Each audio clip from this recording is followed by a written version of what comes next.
বিড়ি, সিগারেট, মদ, গাঁজা স্বাস্থ্যের পক্ষে ক্ষতিকর। ওসব ছাড়ুন, এর চেয়ে গল্প শোনার নেশা করুন। সাবস্ক্রাইব করুন দ্য ডার্ক আওয়ার টেলসকে, আর শুনতে থাকুন আজকের গল্প। ওং চণ্ডমুণ্ড দেবী রক্ত বীজ বিনাশিনী নিশুম্ভ শুম্ভ মোহিনী মধুকৈঠব ঘাতিনী জয়া যে জাগ্রতা পাতু বিজয়া পাতু পৃষ্ঠত নারায়ণী শীর্ষ দেশে সর্বাঙ্গ শীর্ষ বাহিনী। মা, মরবি তুই, আজই মরবি। ললিতার গলায় থাকা ওই শুকনো ফুলের মালাটা ছিঁড়ে ফেল দিনেশ। আমি তোকে ললিতাকে কোথাও নিয়ে যেতে দেব না শয়তানি। কাছে আয় শুন, কাছে আয়, আমার কাছে আয় শুন।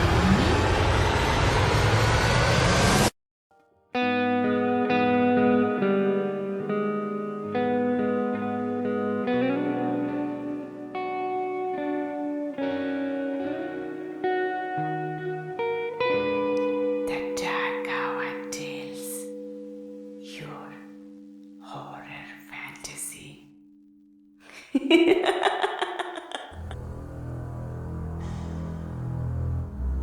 রাতের আকাশে অন্ধকারে লুকিয়ে থাকা সেই ছায়া, গ্রামের পুরনো পথ যেখানে বাতাসে মিশে আছে অজানা মন্ত্রের ফিসফিসানি। আপনাদের সকলকে দি ডার্ক আওয়ার টেলসে আবার স্বাগত।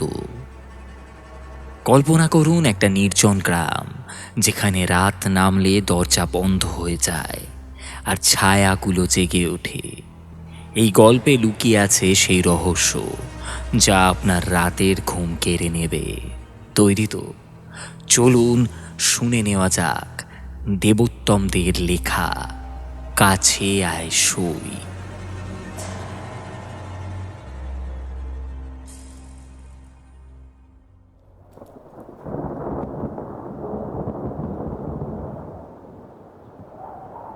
বিকেল থেকেই হঠাৎ করে দমকা হাওয়া শুরু করতেই ললিতা উঠোনের মধ্যে রাখা সকালে শুকোতে দেওয়া বড়িগুলোকে তুলে নিয়ে সেগুলোকে সে রান্নাঘরের দিকেই রাখতে যাচ্ছিল।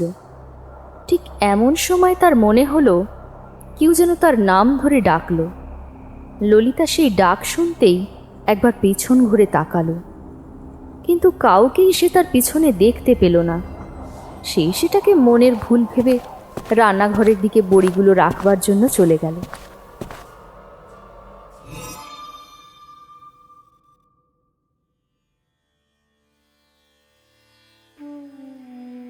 তার শাশুড়ি যমুনা এখন বাড়িতে নেই।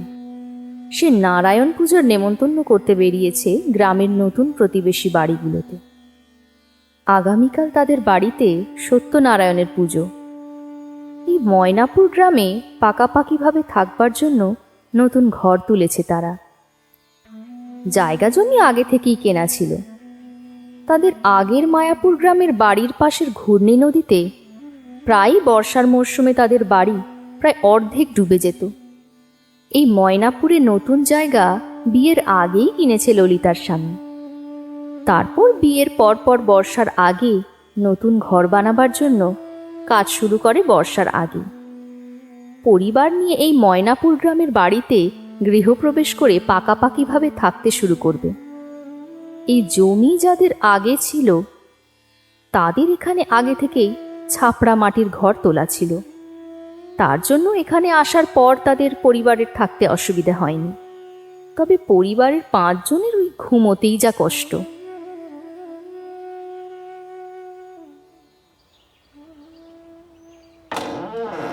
ললিতা রান্নাঘর থেকে বের হতে না হতেই তার ছোট্ট ননদ সন্ধ্যা ঘর থেকে বেরিয়ে এসে ললিতার হাতে একটা মালা ধরিয়ে দিয়ে বলল, বৌদি, বৌদি, আমাকে এই মালাটা জানালার বাইরে থেকে কে একটা জানি দিতে বলল তোমাকে। সাথে কি একটা জানি বলল, ও ও নাকি সই পাতালো তোমার সাথে। ললিতার কথাটা খানিকটা অবাক লাগলো। সে মুচকি হেসে সন্ধ্যাকে বলল, আমার সাথে সই পাতাবে মানে? সে কে সন্ধ্যা? তা তো আমি জানি না বৌদি। আমি শুধু জানালার কাছে গিয়ে দেখলাম জানালার শিক দিয়ে এই মালাটা কেউ একটা আমাকে যেন নিতে বলল। তারপরে আমি জানালা দিয়ে বাইরে তাকিয়েও কে কে বলে চেঁচালাম, কিন্তু কিন্তু তো কাউকে দেখতে পেলাম না।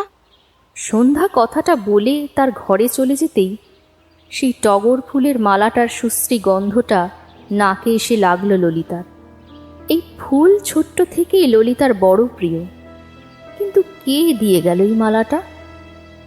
সন্ধ্যা তো বলল সে নাকি কাউকে দেখেনি।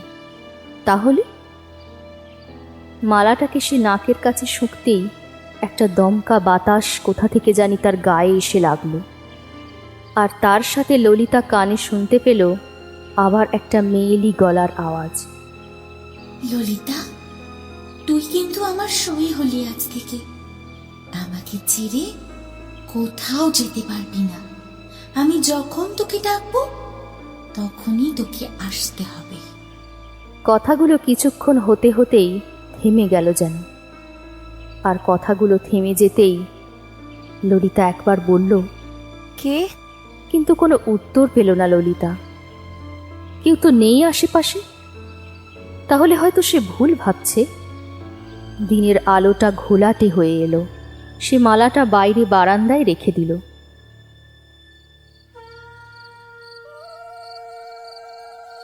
সন্ধ্যা নামছে চারিদিকে। গ্রামের আশেপাশের বাড়ি থেকে উলুধ্বনি আর শাঁখের আওয়াজ শোনা যেতে লাগলো। সে তাড়াতাড়ি সন্ধ্যা প্রদীপ জ্বালাবার জন্য তাই ঠাকুর ঘরে গেল। ললিতা ঠাকুর ঘরে এসে সবেমাত্র সন্ধ্যা প্রদীপ জ্বালাতেই যাচ্ছিল, এমন সময় কে জানি ললিতার কানের কাছ থেকে মুখ এগিয়ে ফু দিয়ে নিভিয়ে দিল প্রদীপটা। ললিতা হাত থেকে প্রদীপটা ফেলে দিয়ে আতঙ্কিত চোখে সেখান থেকে উঠে দাঁড়াতেই দরজার বাইরে থেকে তার শাশুড়ি যমুনা তাকে দেখে বলল, তা বলি, ও বৌমা, এই তেল ভর্তি প্রদীপটা এইভাবে সন্ধ্যেবেলায় তুমি মাটিতে ফেলে দিলে? শাশুড়ির কথা শুনে ললিতা আমতা আমতা করতেই যমুনা তাকে বলল, একদিন ধরে তো আমি সন্ধ্যেবাতি দিচ্ছি, কই কখনো তো এমন ঘটনা আগে ঘটেনি। তোমাকে দিতে হবে না সন্ধ্যেবাতি, আমি কাপড় ছেড়ে এসে নতুন কাপড় পরে দিচ্ছি। যাও এখন তুমি এখান থেকে। বাড়ি এসে যে দুদণ্ড বসবো তারও উপায় নেই। একে নতুন পাড়াগা, এসব নেমন্তন্ন তো ছেলেদের কাজ, আমাকে গিয়ে এসব করতে হলো। তা বলি, আবার দাঁড়িয়ে আছো কেন? সরো না, রান্নাঘরে যাও। তোমার স্বামী শ্বশুর সব এসেই তো আবার চা চা করবে, ওটা অন্তত ঠিকঠাক করো। ললিতা ঠাকুর ঘর থেকে বেরিয়ে রান্নাঘরের দিকে চলে যেতেই বারান্দায় রাখা সেই টগর ফুলের মালাটাও তার পিছু পিছু অন্ধকারে কেমন সেদিকেই যেতে লাগলো। ললিতা উনুনের পাড়ে বসে চায়ের জন্য জল ফোটাতে ফোটাতে আনমনে বলল, প্রদীপটা কি আপনা আপনিই নিভে গিয়েছিল, নাকি কেউ ফু দিয়ে নিভিয়ে দিল? কথাটা বলেই হঠাৎ রান্নাঘরের দরজার দুটো পাল্লার দিকে তাকাতেই তার গায়ে এসে লাগলো একটা দমকা হাওয়া। সে আবার উনুনের দিকে মুখ ফিরিয়ে নিল, কিন্তু সে বুঝতেই পারল না তার পেছনে দরজাটা হাওয়ায় আপনা আপনি দুলছে না, বরং সেখানে দাঁড়িয়ে আছে একটা সাদা থান পরা মেয়ের ছায়া। সে বারবার সেই দরজার দুটো পাল্লাকে তার হাত দিয়ে দোলাতে দোলাতে এক দৃষ্টে তাকিয়ে রয়েছে ললিতার দিকে। খানিকক্ষণ বাদে ললিতার স্বামী দীনেশ পুজোর বাজার করে বাড়িতে ফিরল। ঘরের মধ্যে হাত মুখ ধুয়ে সে বিছানায় বসে তাকে চায়ের জন্য হাঁকডাক করতেই ললিতা চা নিয়ে ঘরের দিকে এগিয়ে গেল। আর ঠিক তখনই রান্নাঘর থেকে বের হতে গিয়ে তার পায়ের মধ্যে কিছু একটা বাজতেই সে খানিকটা ঝুঁকতেই দেখতে পেল সেই টগর ফুলের মালাটা সেখানে পড়ে আছে। ললিতা তা দেখে খানিকটা অবাক হলো। তারপর সে বলল, এই মালাটা এখানে এলো কিভাবে? এটা তো আমি বারান্দায় রেখেছিলাম, আমার স্পষ্ট মনে আছে। তাহলে আচ্ছা, এসব কি হচ্ছে আমার সাথে বারবার করে? আমি তো কিছুই বুঝতে পারছি না। ভুল দেখছি নাকি? আমার কিছু মনে থাকছে না ঠিক মতো। এই বলে মালাটাকে সে উঠোনে ছুঁড়ে ফেলে দিয়ে ঝড়ের গতিতে এগিয়ে গেল তার ঘরের দিকে।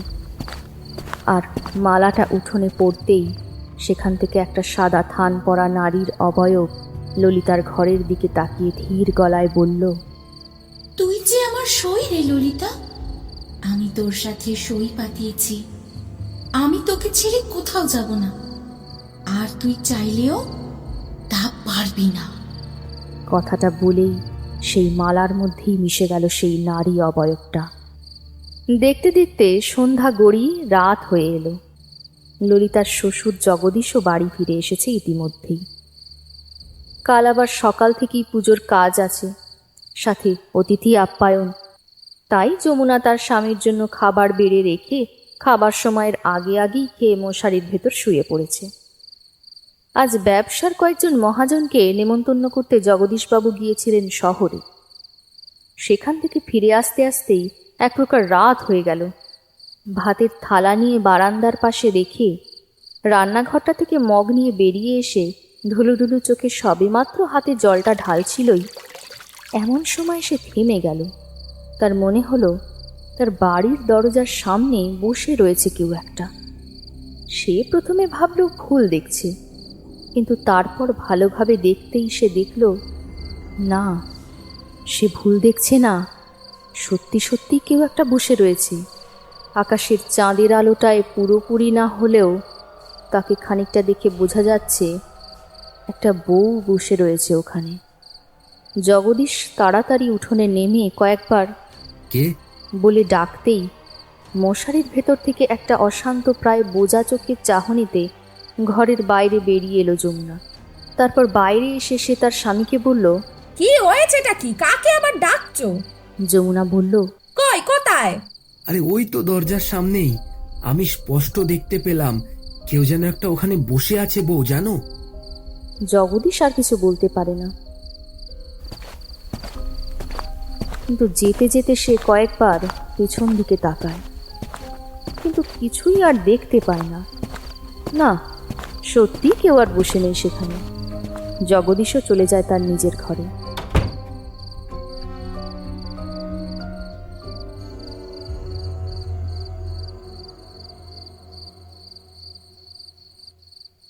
রাত আরও খানিকটা গভীর হয়ে এলো। ঘরের মধ্যে ঘুমোচ্ছিল ললিতা। ঠিক এমন সময় কি একটা জানি তার পা বেয়ে ধীরে ধীরে উঠে এলো ললিতার গলার কাছে। ললিতা ঘুমের মধ্যে আচ্ছন্ন থাকায় সেটা ঠিক কি তা সে বুঝল না, কিন্তু কিছুক্ষণের মধ্যেই একটা নারী কণ্ঠস্বরের হাসির শব্দ শুনতে পেয়ে তার ঘুমটা ভেঙে যেতেই সে আবারও সেই টগর ফুলের মালাটাকে তার গলার মধ্যে দেখতে পেল।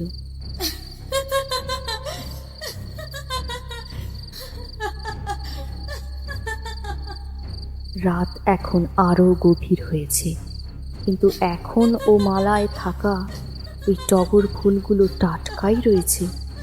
তড়িঘড়ি মালাটাকে হাত থেকে বিছানার নিচে ছুঁড়ে দিয়ে ললিতা থমকে থমকে বলল, কে আসছিল ঘরের মধ্যে? আর এই মালাটাই বা এখানে এলো কিভাবে? এটা তো বাইরে উঠোনে ফেলে দিয়েছিলাম আমি। তাহলে আর দিনের ফোঁটা ফুলের এত রাত পর্যন্ত গন্ধ থাকে নাকি? ফুল তো রাতে বাসি হয়ে যাবার কথা এই সময়, এখনো মালাটা থেকে এমন টাটকা গন্ধ বের হচ্ছে। সে বলতে বলতেই নিজেই থেমে গিয়ে শুয়ে পড়ে, কিন্তু তার চোখ দুটোতে কিছুতেই যেন ঘুম আসে না। হঠাৎ তার কানের মধ্যে সেই নারী কণ্ঠস্বর আওয়াজটা আবার সে স্পষ্ট শুনতে পেল। সে তাকে বলল, ঘুমিয়ে পড় তুই ললিতা, ঘুমিয়ে পড় তুই। সেই কথাটা শুনতেই ললিতার কি জানি হলো মাথার মধ্যে। আচমকা শুয়ে থাকা মাথাটা ঝিমঝিম করে উঠল। ললিতার আর তার চোখে ধীরেই ধীরে গভীর ঘুম নেমে এলো, যেন সেই কণ্ঠস্বরটা যেন তাকে বশ করে নিয়েছে। ললিতা ঘুমিয়ে পড়তেই একটা কালচে হাত কোথা থেকে জানি তার কপালে হাত বুলাতে লাগলো বারবার করে, আর তারপর সেই হাতটা ধীরে ধীরে ঘরের ভিতরে থাকা গভীর অন্ধকারে মিলিয়ে গেল।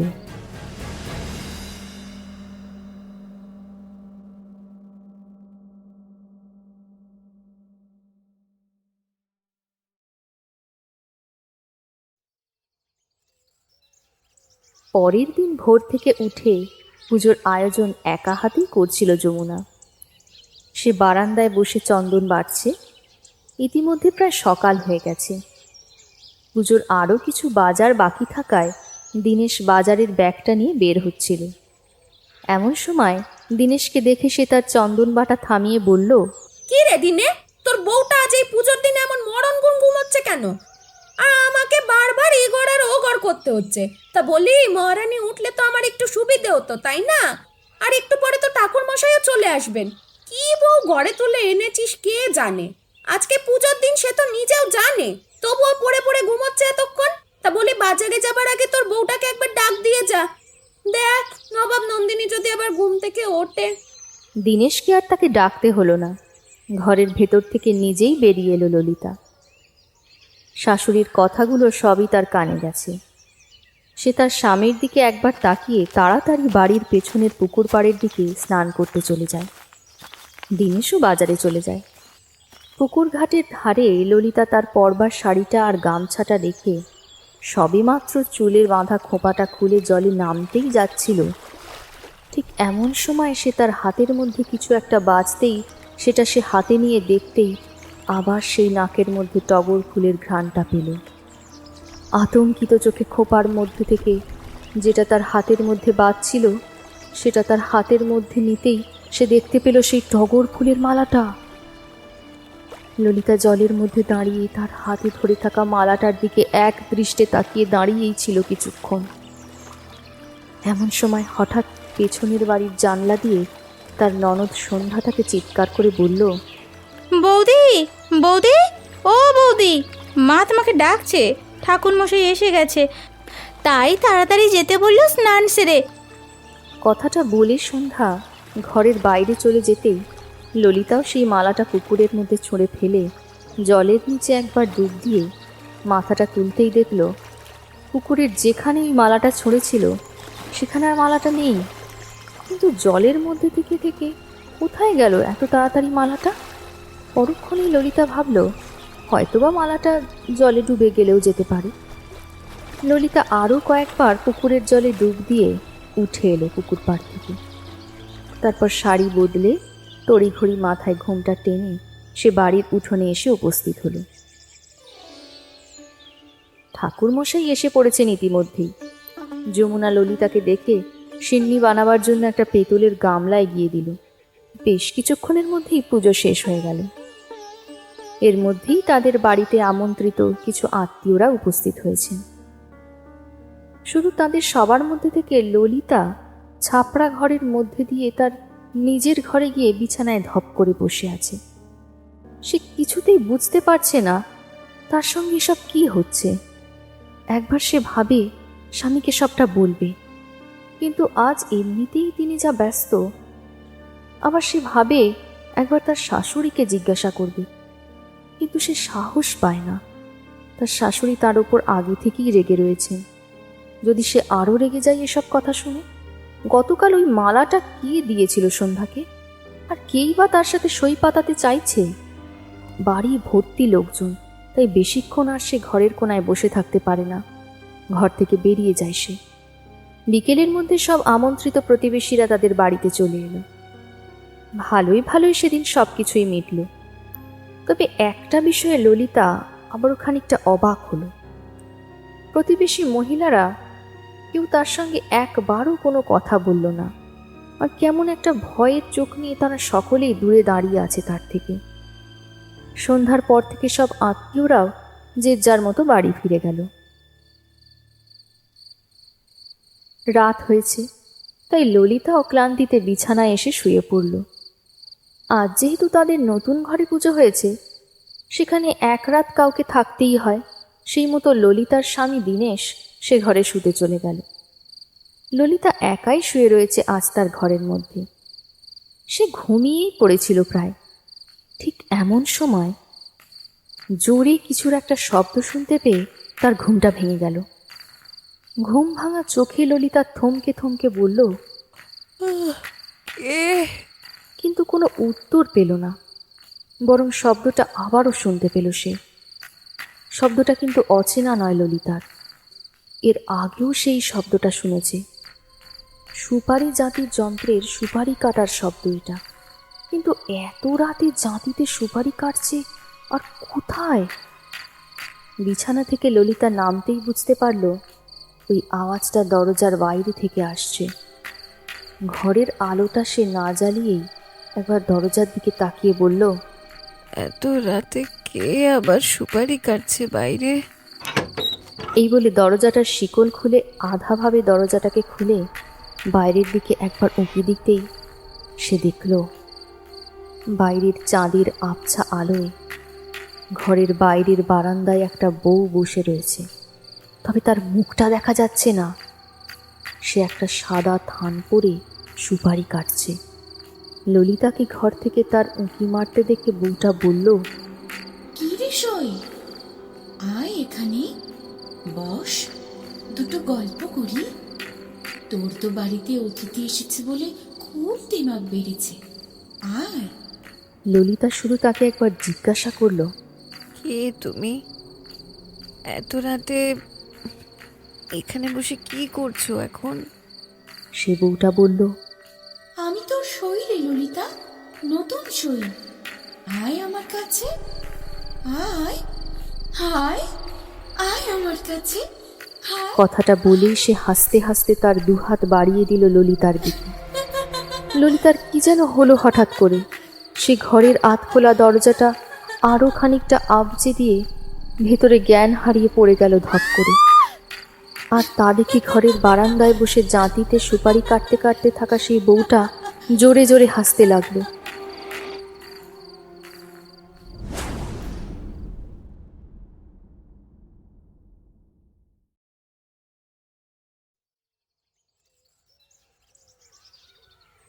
পরের দিন সকাল হতেই চোখ খুলতেই ললিতা দেখল তার স্বামী দীনেশ তার মুখের ওপর ঝুঁকে রয়েছে। ললিতাকে চোখ খুলতে দেখে সে বলল, ললিতা, তোমার কি হয়েছিল?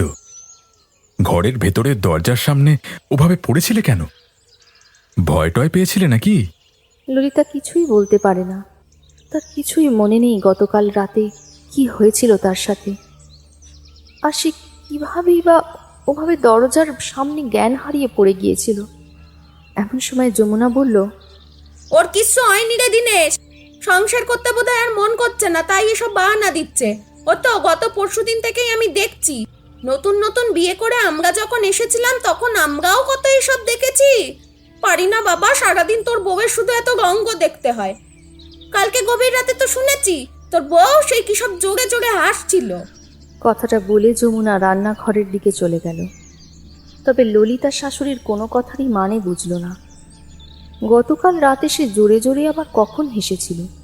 দীনেশ তাকে বলল, তুমি ছাড়ো ওসব মায়ের কথা। আসলে মায়ের বয়স বাড়ছে, আর হয়তো মা একটু রেগেও আছে তোমার উপর। তার উপর মা একটু মেজাজিও হয়ে গেছে। কিছু মনে করো না তুমি মায়ের কথায়, কেমন? তুমি হাত মুখ ধুয়ে নাও, কেমন? আর এখন সুস্থ আছো তো? দীনেশের শেষ কথাটা শুনে মাথা নাড়ে ললিতা। দীনেশও ঘর থেকে বেরিয়ে গেল। ললিতা মুখ ধুয়ে এসে রান্নাঘরে এসে দেখে শাশুড়ি উনুনে ভাত বসিয়েছে, আর সেই উনুনের সামনেই তার শাশুড়ি সবজি কাটছে। আঁশবটিতে ললিতাও তার পাশে এসে বসে তাকে কাজে সাহায্য করবার জন্য এগিয়ে এসে সবজির ডালার পাশ থেকে আরেকটা আঁশবটি তুলে নিয়ে সবজি কাটতে লাগলো। আজ নতুন ঘরে এই ছাপড়ার ঘর থেকে সব আসবাবগুলোকে নিয়ে যাওয়া হবে। তাদের পাকা নতুন ঘরগুলোতে জগদীশবাবু আর দীনেশ মিলে সেগুলোর মধ্যে অনেকগুলো আসবাবপত্রকে ঘর থেকে বের করছে উঠোনে। ইতিমধ্যে এমন সময় ললিতা হঠাৎ চিৎকার করে তার শাশুড়িকে ধাক্কা মেরে ফেলে দিয়ে বলল, মা সরে যান, ও উনুনের জ্বলা চালাকারটা আপনার হাতের দিকে নিয়ে যাচ্ছে। যমুনা উবু হয়ে পড়ে গেল বটে পেড়ির থেকে হুমড়ি খেয়ে, কিন্তু সে মুখ তুলতেই দেখল তার সামনে সত্যি সত্যিই একটা উনুন থেকে আধপোড়া কাঠ ছিটকে এসে পড়ে রয়েছে তার বসার জায়গায়। যমুনা উঠে বসল। ললিতার চিৎকার শুনে জগদীশবাবু দীনেশ ছুটে এলো রান্নাঘরের দিকে। তারা সকলে কি হলো করে পরস্পরের দিকে মুখ চাওয়াচাই করতেই যমুনা থমকে থমকে বলতে শুরু করলো, উনুন থেকে একটা আধ পোড়া চেলা কাঠ আমার দিকে ছিটকে এসেছিল, কি জানি কিভাবে। ললিতা কিছু একটা বলতেই যাচ্ছিল, ঠিক এমন সময় দরজার বাইরে থেকে সকলের আড়ালে সন্ধ্যা তার দিকে তাকিয়ে মাথা নেড়ে না জানাতে লাগলো। ললিতাও কথাটা বলতে গিয়ে চুপ করে গেল। জগদীশবাবু খানিকক্ষণ যমুনাকে সাবধান মতো কাজ করবার পরামর্শ দিয়ে ঘর থেকে চলে গেল। ললিতাকে তার শাশুড়ি রান্নাঘরের ভেতর থেকে ডেকে বলল, তুমি ঠিক সময় না বললে যে আজ কি দুর্ঘটনাটা না ঘটতো মা আমার। ললিতার মাথায় কথাটা একবার বলে হাত বোলাতে বোলাতে যমুনা বলল, আশীর্বাদ করি এভাবে এই সংসারের হাল তুমি সব সময় ধরে রাখো। কিন্তু তখন জানি কি একটা বলছিলে মা, কে ওই চেলা কাঠটা ছুঁড়েছে, কে এমন ছুঁড়েছিল? ললিতা বলল, কিছু না মা, চোখের ভুল আসলে। আগুনের ধোঁয়াতে অনেক সময় এমন হয়, মনে হয় যেন কেউ দাঁড়িয়ে আছে। আচ্ছা। যমুনা ললিতার কথায় বিশ্বাস করে নেয়, কিন্তু ললিতা জানে সে ভুল কিছু দেখেনি। সত্যিই উনুন থেকে একটা আতপোড়া চেলা কাঠ কেউ ছুঁড়ে দিয়েছিল যমুনার দিকে, আর সেটা হলো সন্ধ্যা। সন্ধ্যাকে সেই চেলা কাঠটা দিয়ে শাশুড়ির দিকে ছুঁড়ে দিয়ে দৌড়ে ঘর থেকে বেরিয়ে যেতে দেখেছিল ললিতা। কিন্তু সন্ধ্যা কেন করলো এমনটা? আর সে মাথা নেড়েই বা সব কিছু জানাতে না করেছিল কেন? ললিতা ঠিক করলো সন্ধ্যাকে এ কথা জিজ্ঞেস করবে, কেন সে এমন কাজ করল। আজ দুপুরে প্রায় অনেকক্ষণ ধরেই রান্নাঘর থেকে যমুনা তার মেয়ে সন্ধ্যাকে ডাকতে লাগলো খাবার জন্য, কিন্তু এত ডাকাডাকির পরেও সন্ধ্যার কোনো সাড়া শব্দ শুনতে পেল না। যমুনা ললিতাকে সন্ধ্যার ঘরে পাঠালো সন্ধ্যাকে খাবার জন্য রান্নাঘরে আসতে। ললিতা তার কথা মতো সন্ধ্যার ঘরে গিয়ে কয়েকবার সন্ধ্যাকে ডাকতেই সন্ধ্যার ঘরের বন্ধ দরজাটা আপনা আপনি খুলে গেল। আর দরজাটা খুলতে গিয়ে ললিতা যা দেখলো তা দেখে চোখ দুটো যেন তার স্থির হয়ে গেল পাথরের মতো। কিছুক্ষণের জন্য, ঠাকুরজি, এ কি সর্বনাশ হলো! ঘরটার ভেতরে ওপরের কাঠের তক্তার সঙ্গে সন্ধ্যা ঝুলছে, একটা কাপড় বেঁধে ওপর থেকে তার একপাশে কাঁধ হেলিয়ে দিয়ে। ললিতা একটা জোরালো চিৎকার করে মাটির উপর বসে পড়তেই তার শাশুড়ি রান্নাঘর থেকে বেরিয়ে আসে। অন্যদিকে নতুন ঘরটা থেকে বেরিয়ে আসে জগদীশ আর দীনেশ, কিন্তু তারা সকলে সন্ধ্যার ঘরের সামনে এসে সেই একই দৃশ্যটা দেখল।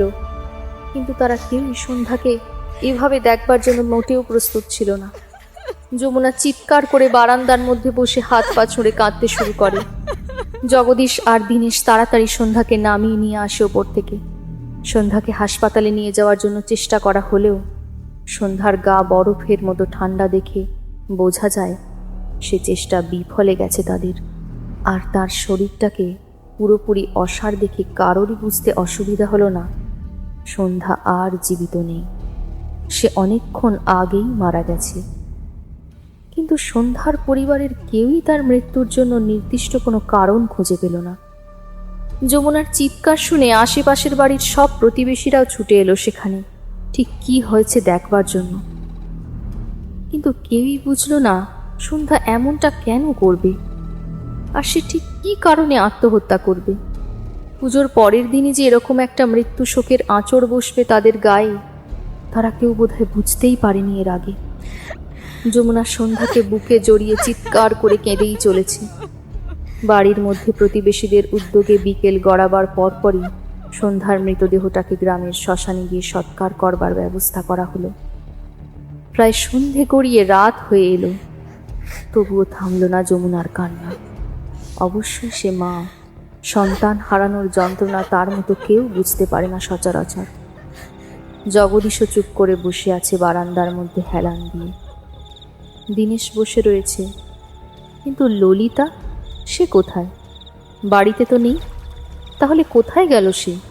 অথচ বাড়ির পিছনের পুকুরটায় জলের মধ্যে অনবরত শব্দ হয়ে চলেছে, কেউ যেন সেখানে বসে পা দোলাচ্ছে। একা নয়, বরং কালচে অন্ধকারে আরও কেউ রয়েছে তার সাথে। অন্ধকারে হয়তো মিশে আছে, তার জন্য তাকে বোঝা যাচ্ছে না। ললিতা আজ সেই দুপুরবেলায় আজকে এই পুকুর ঘাটে স্নান করতে আসবার পর, একটা জোরালো বাতাস তার গায়ে লাগবার পর, একটা শুকনো মালা আপনা আপনি জল থেকে ভেসে আসতেই সেটা গলায় পড়ে নেয় ললিতার। আর তারপর থেকে এই সাঁঝবেলা পর্যন্ত সে একভাবেই ওখানে বসে রয়েছে। সে একভাবেই, তবে একা নয়। কেউ একটা তার সাথে কথার ফাঁকে ফাঁকে মাঝে মধ্যে সই বলেও ডাকছে। ললিতা গাঢ় অন্ধকার হয়ে এসেছে দেখে কাকে জানি বলল, আমি এখন আসি রে সই, রাতে পারলে আসিস, আমরা গল্প করবো সারা রাত ধরে, কেমন? পুকুর পাড় থেকে আবার বাড়ির দিকটায় চলে গেল ললিতা। দেখতে দেখতে গভীর রাত হয়ে এলো। কাঁদতে কাঁদতে প্রায় বাড়ির সকলেই ঘুমিয়ে পড়েছে। এমন সময় দরজা খোলার আওয়াজে ঘুমটা ভেঙে যায় দীনেশের। ললিতা ঘর থেকে কোথায় একটা জানি বেরিয়ে গেল। দীনেশ সেটা দেখে বলল, এত রাতে ললিতা আবার কোথায় যাচ্ছে একা? সে ললিতার পিছু নিয়ে ঘর থেকে বাইরে যেতেই দেখল ললিতা রান্নাঘরের দিকে যাচ্ছে। কিন্তু এত রাতে ললিতা রান্নাঘরে কেন গেল সেটার কোনো কারণ খুঁজে পেল না দীনেশ। সে শুধু রান্নাঘরের আড়ালে দাঁড়িয়ে ললিতাকে অনুসরণ করতে লাগলো।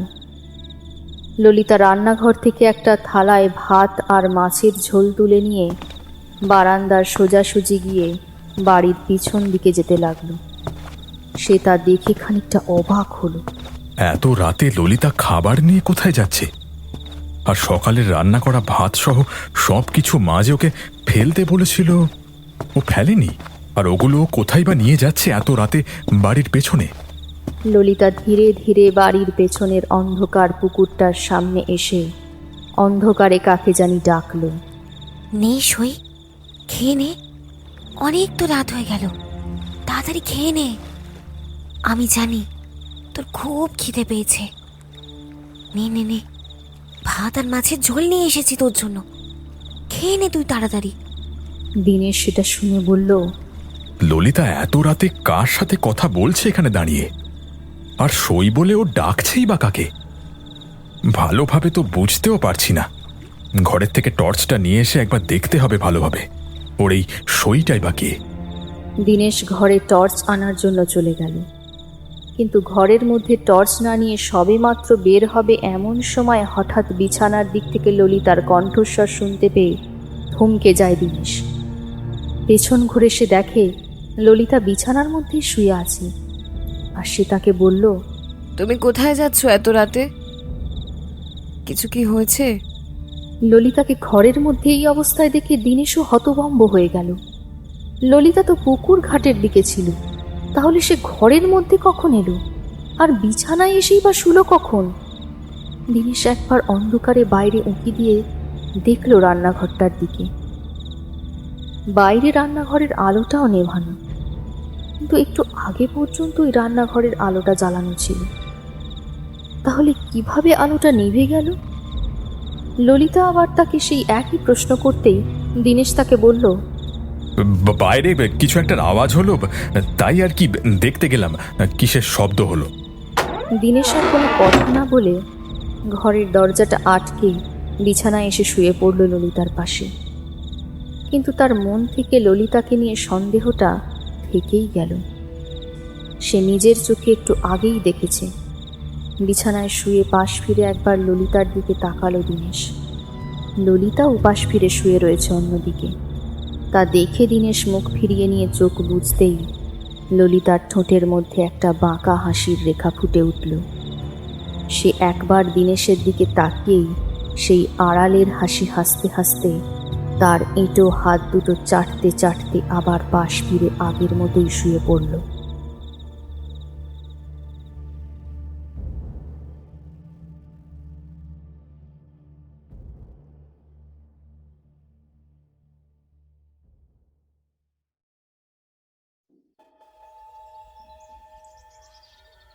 পরের দিন সকালে খানিকটা বেলার দিকেই ঘুম থেকে উঠল ললিতা।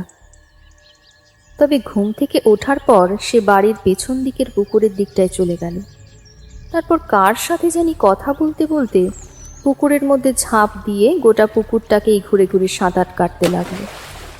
বারবার করে জোরে জোরে হাসতেও লাগলো।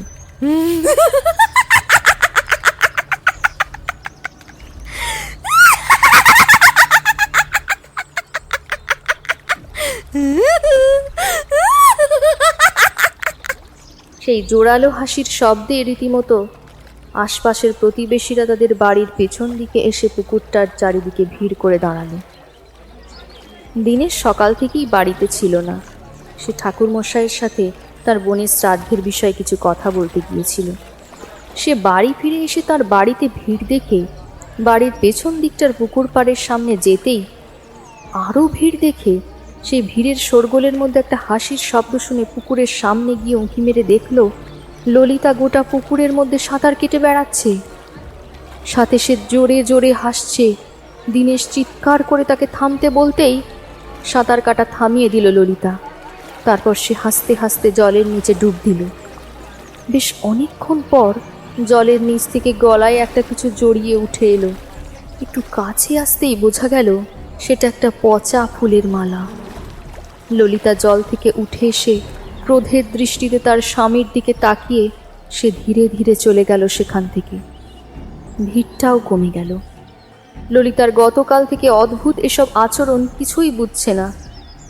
সে বাড়ি ফিরে যেতেই জানলা দিয়ে ঘরের ভেতর তাকাতেই শুনতে পায় ললিতা কাকে জানি বলছে, সই, তুই সবসময় এরকম সাদা থান পরে থাকিস কেন? একটুও সাজতে ইচ্ছা হয় না বুঝি তোর? আমি কিন্তু সাজতে খুব ভালোবাসি। দিনেশ আর তার মাথার রাগ সামলাতে পারে না। ললিতা এসব কি পাগলাপনা শুরু করেছে? আজ সে ঘরের মধ্যে ঢুকে সজোরে একটা চড় বসিয়ে দেয় ললিতার গালে। তারপর তাকে সে বলে, তুমি কি পাগল হয়ে গেছো ললিতা? তোমার গলার মধ্যে শুকনো মালাটা কেন পড়েছো তুমি? গতকাল রাতে ঘর থেকে বের হয়ে গেছিলে, আর আজ একটু আগে ওভাবে পুকুরে সাঁতার কাটছিলে হাসতে হাসতে, আর এখন একা একাই কথা বলছো। এসব কি পাগলামি শুরু করেছো তুমি? হ্যাঁ, আর গলার মধ্যে শুকনো ফুলের মালাটা পড়ে আছো কেন? খুলে ফেলো, খুলে ফেলো তাড়াতাড়ি। ললিতার গলা থেকে শুকনো ফুলের মালাটা টান মেরে খুলতে যাচ্ছিল। এমন সময় ললিতা তাকে ধাক্কা মেরে সরিয়ে দিল। খবরদার, খবরদার, আমার গলা থেকে যদি এই মালাটা খোলো। এটা আমার নতুন সইয়ের দেওয়া মালা। তোমার সই মানে? কে সে? ললিতা তাকে আঙুলের ইশারায় তার মাথার ওপরের দিকে তাকাতে বলে, আর হাসতে হাসতে বলল, ওই যে,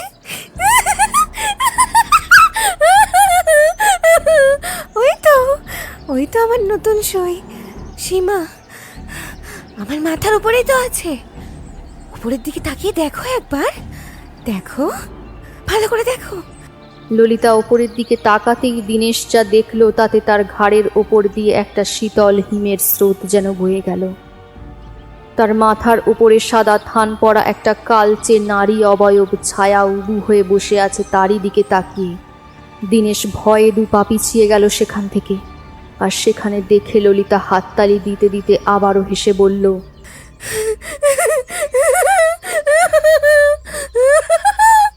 কি হলো? আমার সইকে দেখে ভয় পেলে নাকি তুমি? দিনেশ ঘামতে ঘামতে ঘর থেকে বেরিয়ে গেল তৎক্ষণাৎ। আর অন্যদিকে দিনেশকে বের হতে দেখে ঘরের দরজাটা বন্ধ করতে করতে ললিতা তাকে দেখে চেঁচিয়ে চেঁচিয়ে বলল, যাও যাও, আর এসো না। আমাকে একটু আমার সইয়ের সাথে গল্প করতে দাও। আমাকে বিরক্ত করো না তো, যাও এখান থেকে। দিনেশ কিছুই বুঝতে পারল না যা কিছু ঘটছে তা আদেও ঘটছে কিনা, আর হঠাৎ করে ললিতার ব্যবহারের এমন পরিবর্তন, আর ওই ছায়া অবয়বটাই বা কে? দিনেশ তার মাকে ডেকে সবটা বলতেই যমুনা কাঁদতে কাঁদতে বলল, দিনেশ, তার মানে ওই অপয়া ছায়াটাই তোর বোনটাকে মেরে ফেলেছে রে, আর এখনো তোর বউটাকেও মারবে। দিনেশ তার মাকে সান্ত্বনা দিয়ে বলল, তুমি কোনো চিন্তা করো না মা, সব ঠিক হয়ে যাবে। যে করেই হোক একটা উপায় বের করতেই হবে। একবার তেনার কাছে নিয়ে গেলে হয় না দিনেশ? আমার মন বলছে একমাত্র উনিই পারবেন আমাদের এই সমস্যা থেকে বের করে আনতে। তুমি কি শ্মশান বাবার কথা বলছো মা?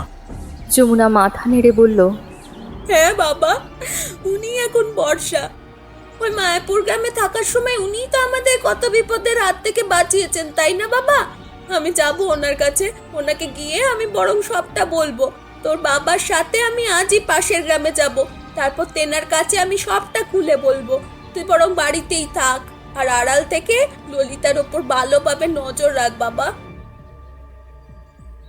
সেদিন বিকেল গড়াতেই যমুনা জগদীশবাবুকে নিয়ে তাদের আগের গ্রাম মতিডাঙ্গায় শ্মশান বাবার কাছে গেলেন। বাড়িতে দীনেশ ঘরের ভেতর থেকে শুধু ললিতার কখনো জোরালো চিৎকার, আবার কখনো জোরে জোরে হাসির শব্দ শুনতে পেল। সন্ধ্যা হবার পর ললিতার সেই চিৎকারটাও থেমে গেল যেন। দীনেশ ঘরের মধ্যে একবার উঁকি মারল, আর ঘরের মধ্যে উঁকি মারতেই অন্ধকারে একটা গা গুলানো গন্ধে তার যেন বমি পেয়ে গেল। ঘরের মধ্যে থেকে এত বিশ্রী গন্ধ বেরোচ্ছে। আবার জানালায় চোখ রাখল সে। সন্ধ্যা নামলেও দিনের ঘোলাটে আলোটা আছে। সেটার আলোতেই যা দেখল, ললিতার হাতে একটা মরা ইঁদুর, সেটা সে কামড়ে কামড়ে খাচ্ছে। সেই দৃশ্যটা দেখে যেন গা গুলিয়ে উঠল দীনেশের। হঠাৎ ঘরের ভেতর থেকে সেই কালচে সাদা থান পড়া অবয়বটা দীনেশকে ঘরের বাইরে জানালার কাছে দেখতে পেয়ে হিংস্র একটা চিৎকার করে ঘরের বাইরে ঝড়ের গতিতে এগিয়ে এসে দীনেশের গলাটা শক্ত করে চেপে ধরল। তারপর তাকে উঠোনে ছুঁড়ে ফেলে দিয়ে বলল, তুই আমার থেকে আমার সইকে আলাদা করতে চাস, কিন্তু তুই সেটা কখনোই পারবি না। তুই কোথাও নিয়ে যেতে পারবি না আমার সইকে। আমি তা হতে দেব না। ও আমার সঙ্গে থাকবে, আমি ওকে আমার সাথে নিয়ে যাব। দীনেশ উঠে দাঁড়িয়ে বলল, আমি তোকে ললিতাকে কোথাও নিয়ে যেতে দেব না শয়তানি। তুই আমার বোনকে মেরেছিস, আমার বউটাকে ছেড়ে দে তুই। হ্যাঁ হ্যাঁ, তোর বোনকে আমি মেরেছি, আর তোর মাকেও মারার জন্য উনুন থেকে চেলা কাঠটা আমি ছুঁড়েছিলাম তোর বোনের শরীরে ঢুকে। আমার সইকে তোর মা অনেক কথা শুনিয়েছিল, সহ্য হচ্ছিল না আমার সব। সবাই মরবে, তোর বাপটাকেও ছাড়বো না আমি। আর এখন ও আর তোর বউ নয়, ও আমার সই। আর তুই আমাকে আমার সইয়ের কাছ থেকে চলে যেতে বলিস? ছেড়ে দে তুই, ছেড়ে দে আমার বউটাকে। কোথাও যেতে দেবো না আমি ললিতাকে। নিয়ে যেতে হয়তো আমাকে মেরে তারপর ললিতাকে নিয়ে যেতে হবে তোকে। ও আমার স্ত্রী, 7 জন্মের একসাথে বিপদে আপদে সুখে দুঃখে থাকার প্রতিশ্রুতি দিয়েছি দুজনকে। আমি কোথাও নিয়ে যেতে দেব না ললিতাকে। দীনেশের কথা শুনে প্রচণ্ড জোরে হেসে উঠল সেই অবয়ব। তারপর হিংস্র একটা চাহনিতে সে তাকে বলল, বেশ, মরবার জন্য তোর যখন আর তর্স হয়েছে না, তাহলে এক্ষুনি তোকে মারবো। কিন্তু তোকে আমি মারবো না, তোকে মারবি বাচ্চা। সেই অবয়বটা পেছনে ঘরের দিকে ঘুরে তাকিয়ে বলল, ললিতা, আমি বাইরে বাইরে আয়, আর আসার আগে রান্নাঘর থেকে আঁশ বটিটা নিয়ে আয়। দীনেশ কিছুই বুঝল না। কি চাইছে এই অশরীরী, আর ললিতাকে দিয়ে ঠিক কি করাতে চাইছে? আর আঁশবটিটাই বা তাকে কেন আনতে বলল রান্নাঘর থেকে? এরপরেই ঘরের ভেতর থেকে ললিতাকে বেরিয়ে আসতে দেখল দীনেশ, কিন্তু সে উঠোনে নেমে এলো না, বরং বারান্দা দিয়ে সোজা চলে গেল রান্নাঘরের দিকে। তারপর রান্নাঘরের ভেতরে ঢুকে সত্যি সত্যি আঁশবটিটা হাতের মধ্যে সোজা করে ধরে নিয়ে নেমে এলো উঠোনের মধ্যে। সেই অবয়বটা তা দেখে উল্লাসের হাসি হাসতে হাসতে ঝড়ের গতিতে ছুটে গেল ললিতার কাছে। তারপর তার কানের কাছে গিয়ে তাকে বলল, সই, তোর স্বামী তোকে আর আমাকে আলাদা করতে চাইছে। ও চায় না আমি তোর সাথে একসঙ্গে থাকি। ওকে তুই মেরে ফেল সই। তার কথা শুনে ললিতা হিংস্রভাবে একবার চেঁচিয়ে ওঠে। তার স্বামী দীনেশের দিকে আঁশবটিটা নিয়ে এগিয়ে যেতে যেতে বলল, তোমার এত বড় সাহস! তুমি আমার থেকে আমার সইকে আলাদা করতে চাও? আজকে তোমাকে আমি মেরেই ফেলবো। দীনেশের ললিতার কথা শুনে যেন কপালে ঘাম জমতে শুরু করলো। ললিতা কি বলছে এসব? সে বলল ললিতাকে, না ললিতা, আমাকে তুমি মারতে পারো না। আমি তোমার স্বামী, তুমি ওই শয়তানির বশে রয়েছো। এখন তাই তুমি কিচ্ছু বুঝতে পারছো না। স্বামী তো কি হয়েছে? হ্যাঁ, তুমি আমার থেকে আমার সইকে আলাদা করতে চাইছো? সারাদিন তো তোমাদের ফরমাস খাটি, তাও তো কারণ মন পাই না আমি তোমাদের। একমাত্র ওই আসে আমার কাছে, আমার সাথে গল্প করে, সুখ দুঃখের কথা বলে, আর তাতেও তোমাদের সইছে না। আমার সইকে আমি কোথাও যেতে দেবো না আমার থেকে, তাই তুমি মরো।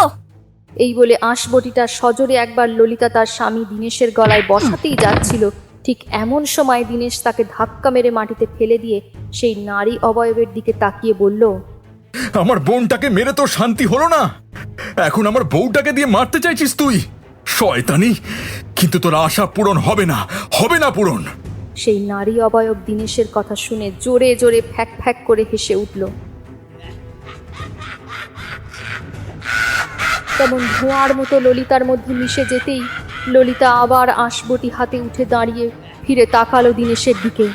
তারপর ধীরে ধীরে এগিয়ে আসতে লাগলো আবার দীনেশের দিকে। কিন্তু ললিতাকে দীনেশ এবার যে অবস্থায় দেখলো তা দেখে সে নিজেও ভীষণ ভয় পেয়ে গেল।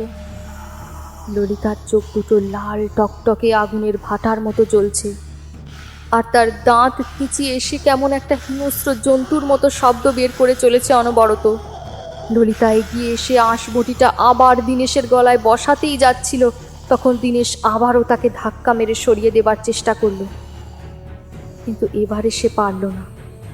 ললিতার শরীরের মধ্যে যেন এখন 100 হাতির সমান বল। ললিতার ভেতর থেকে সেই অবয়ব উল্লাসের হাসি হাসতে হাসতে বলল, মরবি, তুই আজই মরবি। দীনেশ মাটি ঘেঁষটে পেছোতে যেতেই ললিতা তার পা দিয়ে একবার দীনেশের বুকে লাথি মেরে তাকে এক পা দিয়ে শক্ত করে চেপে ধরে খানিকটা ঝুঁকে দীনেশের গলায় আঁশবটিটা বসাতেই যাচ্ছিল। এমন সময় তার কানে ভেসে এলো এক গুরুগম্ভীর পুরুষ কণ্ঠস্বর। সে তাকে বলল, ললিতার গলায় থাকা ওই শুকনো ফুলের মালাটা ছিঁড়ে ফেল দীনেশ, তাহলেই ওই অশরীরীর শক্তি লোপ পাবে। ললিতা সেই কথা শোনা মাত্রই হাত থেকে আঁশবটি ফেলে দিয়ে পেছনে সরে যেতে যাচ্ছিল। ঠিক এমন সময় দীনেশ তার বুকের ওপর থাকা ললিতার পাটা শক্ত করে জাপটে ধরে তার হাত বাড়িয়ে গলা থেকে সেই শুকনো ফুলের মালাটা ছিঁড়ে দিতেই ললিতা জ্ঞান হারিয়ে পড়ে যায়। আর তার সাথে সাথে ললিতার শরীরের ভেতর থেকে একটা কালচে প্রকাণ্ড নারী অবয়ব কান খাড়া করা চিৎকার করে তাদেরকে বলে, আমি আবার ফিরে আসবো, তোরা কেউ আমাকে আটকাতে পারবি না, আমি ললিতাকে আমার সাথে নিয়ে যাব। কথাগুলো বলে ধীরে ধীরে আবার অন্ধকারের মধ্যেই মিশে গেল। কিছুক্ষণ পর ললিতার জ্ঞান ফিরে এলো, আর সে আবার আগের মতো স্বাভাবিকও হয়ে গেল। জ্ঞান ফিরে ললিতা চোখ খুলতেই সে তার মাথার কাছে তার শাশুড়ি যমুনাকে দেখতে পেল। ললিতার মাথায় ঘোমটা টেনে দিয়ে যমুনা তাকে বাড়ির বাইরে অন্ধকারে কাউকে একটা দাঁড়িয়ে থাকতে দেখালো এবং যমুনা বলল, বৌমা, ইনি হলেন শ্মশান বাবা, ইনি তোমার প্রাণ বাঁচিয়েছেন। আজকে যাও, তুমি গিয়ে বাবাকে প্রণাম করো। বাবা যদি আজ সময় মতো না আসতেন তাহলে যে কি হতো। আমার সন্ধ্যার মতো আমার ছেলেটা। দুঃখে কেঁদে ওঠে যমুনা। ললিতা শ্মশান বাবাকে প্রণাম করে উঠে দাঁড়াতেই শ্মশান বাবা বলল, বেঁচে থাকো মা, স্বামী সংসার নিয়ে সুখী হও। আজ সময় মতো মা করালির কৃপায় এখানে না এলে বড় সড় ক্ষতি হতে পারতো তোমার স্বামী, আর তোমার সাথে ও। দীনেশ তার কথা শুনে বলল, কিন্তু ও কে বাবা, আর কেনই বা ললিতাকে সই সই বলে ডাকছিল বারবার করে? কেন, তোমাদের এই গ্রামের কেউ কিছু বলেনি? না তো বাবা। বুঝেছি, সীমার প্রেতের ভয়ে ওরা তোমাদের কেউ কিছুই বলেনি। সীমা ওদের যাতে কোনো ক্ষতি করে দিতে পারে এই ভয়ে। যমুনা তাকে বলল, সীমা কে বাবা? শ্মশান বাবার চোখের মণি যেন স্থির হয়ে গেল, আর তার চোখে ফুটে উঠল বহু বছর আগের এক দৃশ্যপট। সে ধীর গলায় বলতে লাগলো সকলকে, শোনো তাহলে, এ ঘটনা আজ থেকে বহু বছর আগের এই ময়না গ্রামের পশ্চিম দিকে নগেন সাঁতরার বড় ছেলের সঙ্গে বিয়ে হলো সীমা নামের একটা মেয়ে। মেয়েটা বিয়ের পরেও ঘন ঘন তার গ্রামে গিয়ে তার পাতানো সইয়ের সাথে দেখা করত। তবে সীমার শাশুড়ির ঘন ঘন তার বাড়ির বউয়ের এই বাপের বাড়ি যাওয়ার স্বভাব মোটেই পছন্দ ছিল না। তাই সে সীমার তার বাপের বাড়ি যাওয়া বন্ধ করে দিল 1 বছরের জন্য। সাথে তাকে বকাঝকাও করলো প্রচুর। 1 বছর পর সীমার শাশুড়ি সেই শর্ত তুলেও নিল, সীমা গর্ভবতী হওয়ায়। তখনকার সময় মেয়েরা সই পাতাতো, যার রীতিমতো গ্রামগঞ্জে এখনো রয়েছে। আর সইয়ের সাথে বহুদিন পরে দেখা করতে গেলে উপহার নিয়ে যেতে হতো। সেদিনও সীমা তার সইয়ের জন্য উপহার হিসেবে টগর ফুলের একটা মালা বানিয়ে গ্রামে গিয়ে তার সইয়ের বাড়িতে দেখা করে, তাকে সেটা দেবার জন্য। কিন্তু সে গ্রামে গিয়ে শুনতে পায় 1 বছর আগে তার সই কালা জ্বরে মারা গেছে। সেদিন বিকেলের পরে ঝড় বৃষ্টি হচ্ছিল খুব। কাঁদতে কাঁদতে সেই মালাটা নিয়েই ফিরে আসছিল সীমা বাপের বাড়ি থেকে ময়না গ্রামে, সেই ঝড় বৃষ্টির মধ্যে। কিন্তু গ্রামে ঢোকার পরেই আকাশ বেদি একটা বাজ তার গায়ে পড়ে। সেখানেই সীমার মৃত্যু হয়। তার স্বামী তাকে হাসপাতালে নিয়ে যাওয়ার চেষ্টা করে, কিন্তু মর অবস্থায়ও সে শুধু আকাশের দিকে তাকিয়ে সই সই বলে চিৎকার করতে করতে পথের মধ্যেই মারা যায়। তারপর থেকেই সীমা অতৃপ্ত আত্মার রূপ নিয়ে সই পাতাতে বারবার ফিরে আসে এই গ্রামে বিবাহিত নতুন বউদের কাছে। সীমার মৃত্যুর পর তার শ্বশুর বাড়ির সবাইকে মেরে ফেলেছিল, কারণ তাদের নিষেধের জন্যই তো নিজের প্রিয় সইয়ের সাথে সে দেখা করতে পারেনি। সীমা এই গ্রামের সবে নতুন বিয়ে করে আসা মেয়েদের সাথে প্রথমে ওই টগর ফুলের মালা উপহার দেয়, দিয়ে সই পাতায়। তারপর তাদের মেরে ফেলে ওর সাথী বানায় চিরজীবনের জন্য। এভাবে ওই গ্রামের কত নতুন বউয়ের প্রাণ নিল সই পাতানোর নাম করে। বিয়ের প্রথম বছর তাই অনেকে নতুন বউকে এই গ্রামের লোকেরা বাপের বাড়িতেই রেখে আসে। আর যারা একবার সীমার নজরে পড়ে তাদেরকে এই সীমা বশ করতে করতে একটা সময় পর তাদের পরিবারকে নিজের সাথে নিয়ে যায়। সে কাউকে জলে ডুবিয়ে মেরেছে, আবার কারো রক্ত চুষে খেয়েছে। এই গ্রামে সকলে সে কথা জানে, কিন্তু সীমার নজর কারোর উপরে পড়ুক তা ওরা চায় না। তাই তোমাদের হয়তো ওরা কিছু বলেনি। রাস্তার ধারে বেশ কিছু প্রতিবেশীরাও ভিড় করেছিল। শ্মশান বাবা থামতেই তারাও মাথা নাড়িয়ে সম্মতি জানালো। দীনেশ একবার তাকে বলল, কিন্তু বাবা, আপনি এত কিছু জানলেন কিভাবে? শ্মশান বাবা বলল, আমি জানতাম এই প্রশ্ন তুই আমাকে ঠিক করবি। আমি এসব জেনেছি মা করালির কৃপায়। সবই জানতে পারি রে বাছা। আমার মা আমাকে কৃপা করে সেইটুকু ক্ষমতা দিয়েছেন। তবে তোমরা এই গ্রামে থাকলেও ললিতাকে যত শীঘ্র সম্ভব তার বাপের বাড়িতে পাঠিয়ে দাও। আমি মা করালির একটা মন্ত্রপুত তাবিজ ওকে পরিয়ে দিয়ে যাচ্ছি। এটা পড়ে থাকলে ওই সীমার অশরীরে কখনোই ললিতার কোনো ক্ষতি করতে পারবে না। আর সে চেষ্টা করলেও এই কবচ তাকে সব সময় সুরক্ষা দেবে। ললিতার ওপর ওই সীমা আর নজর লাগাতে পারবে না। তবে মনে থাকে, ললিতার ওপর ওই সীমা আবার নজর লাগাতে পারে। 1 বছর শেষ যতদিন না হয় ওকে আবার তোমাদের বাড়িতে ফিরিয়ে এনো না। মা করালি সবার মঙ্গল কর মা। জয় মা। ও নে, আমি মন্ত্রটা পড়ে দিচ্ছি। ওং চণ্ডমুণ্ড গততে বিরক্ত বীজ বিনাশিনী নিশুম্ভ শুম্ভ মোহিনী মধুকৈঠব ঘাতিনী জয়া চ জাগ্রতা পাতু বিজয়া পাতু পৃষ্ঠত নারায়ণী শীর্ষ দেশে সর্বাঙ্গ শীর্ষ বাহিনী। মা মারে নে এটা পরিয়ে দে। শ্মশান বাবা সহ উপস্থিত সকলেই 2 হাত জড়ো করে কপালে ঠেকালো একবার। তারপরেই শ্মশান বাবা একটা শ্যামা সঙ্গীত গুনগুন করে গাইতে গাইতে চলে গেলেন সেখান থেকে। শ্মশান বাবার কথা মতো তাই করাও হলো। ললিতাকে তার বাপের বাড়িতে নিয়ে আসা হলো। দেখতে দেখতে 1 বছরও হয়ে এলো প্রায়।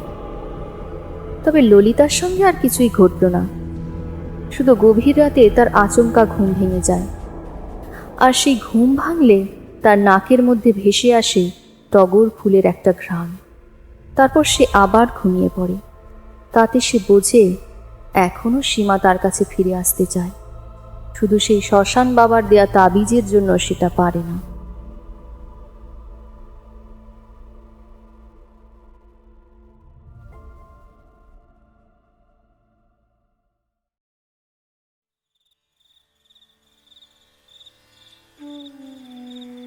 প্রায় 6 মাস পর ময়নাপুর গ্রামে আগের বৈশাখ মাসে নতুন বিয়ে করে এসেছে মাধবী। তার বড় ভাসুরের ছেলে বিলুকে সে নামতা পড়াচ্ছিল। একটু আগে ঝড় বৃষ্টিটা থেমেছে, কিন্তু আলো আর ফেরেনি। বিলুর গতকাল পাঠশালায় আবার অঙ্ক পরীক্ষা, তাই ঝড় বৃষ্টি উপেক্ষা করেই এসে বসেছে মাধবীর কাছে। হঠাৎ ঘরের মধ্যে একটা আওয়াজ হতেই বিলু নামতা পড়া থামিয়ে দিল। মাধবী তা দেখে বিলুকে বলল, তুমি নামটা পড়তে থাকো বিলু, আমি এসে 9 ঘরের নামতাটা এক্ষুনি ধরব। মন দিয়ে পড়ো, আমি এক্ষুনি আসছি। গোটা বাড়ি অন্ধকার, মা আবার কোথাও পড়ে টরে গেল কিনা দেখি। মাধবী ঘরের দরজা খুলে বাইরে বেরিয়ে গিয়ে কয়েকবার রান্নাঘরের দিকে তাকিয়ে দেখল। তার শাশুড়ি কুপি জ্বালিয়ে রান্নাঘরেই ভাত রাঁধছে। মাধবী অন্ধকারে একবার চারিদিকটা তাকিয়ে বলল, তাহলে শব্দটা কিসের হলো? ভুল শুনলাম নাকি? কি জানি, তাই হয়তো হবে। এই বলে মাধবী ঘরে চলেই যাচ্ছিল। এমন সময় তার পায়ের কাছে কিছু একটা বাজতেই সেটা সে মেঝের থেকে হাতে তুলে নিল অন্ধকারে। তার নাকের মধ্যে একটা তীব্র ফুলের সুবাস গেল। মাধবী বুঝল সেটা একটা মালা, আর গন্ধটা শুঁকে সে বুঝতে পারল এটা টগর ফুলের মালা। তবুও সে ভালোভাবে বোঝার জন্য ঘরের বিছানায় যেখানে বিলু বসেছিল সেটাকে হ্যারিকেনের কাছে নিয়ে যেতেই মাধবী দেখল সেটা সত্যি সত্যি একটি টগর ফুলের মালা। ফুলগুলো সব টাটকা, সেখান থেকে গন্ধও বেরোচ্ছে। মাধবী তা দেখে বলল, এটা তো টগর ফুলের মালা, কিন্তু এটা আনলো কে? বিলু নামতা পড়া থামিয়ে দিল আচমকা। সে মাথা নিচু করেই বসে আছে। বাইরে বৃষ্টিটা আবার শুরু হলো। মালাটাকে একবার হাতে করে বিলুকে চুপ থাকতে দেখে মাধবী বলল, বিলু, চুপ করে গেলে কেন তুমি? দাঁড়াও, আমাকে 9 ঘরের নামতাটা শোনাও তো। আমি তোমাকে বলে গিয়েছিলাম কিন্তু এসে ধরবো। নাও, শুরু করো। বিলু কোনো উত্তর দিল না তার প্রশ্নের। এর মধ্যেই ঘরে একটা অদ্ভুত জিনিস ঘটল হঠাৎ করে। বিছানায় থাকা হ্যারিকেনটা ধপ করে নিভে গেল, আর সেটা নিভে যেতেই বিলু 9 ঘরের নামতা পড়তে শুরু করল। কিন্তু মাধবী লক্ষ্য করল সে গলার আওয়াজটা শুধু বিলুর গলার স্বর নয়, বরং তার সাথে মিশে রয়েছে একটা মেয়েলি কণ্ঠস্বর। সে বিলুকে একবার জিজ্ঞেস করে বলল, বিলু, তুমি এভাবে কেন কথা বলছো? বিলু হাসতে হাসতে অন্ধকারে তার দিকে তাকিয়ে বলল, আজ থেকে তুই আমার সই হলি রে মাধবী, আমার নতুন সই। কথাটা কানে যেতেই কি জানি হলো মাধবীর। সে চুপ করে দাঁড়িয়ে থাকল। অন্ধকারে কে জানি তার হাত থেকে সেই টগর ফুলের মালাটা ছিনিয়ে নিল। হ্যারিকেনটাও আপনা আপনি আবার জ্বলে উঠতেই বোঝা গেল মাধবীর হাতে থাকা টগর ফুলের মালাটা মাধবীর গলায় কেউ পরিয়ে দিয়েছে। মাধবীর যখন হুঁশ ফিরল সেটা সে নিজের গলা থেকে খুলতেই যাচ্ছিল। এমন সময় মাধবীর কাছে একটা নারী কণ্ঠস্বর হাসতে হাসতে ফ্যাঁসে গলায় মাধবীকে বলল, কাছে আয় সই, কাছে আয়, আমার কাছে আয় সই।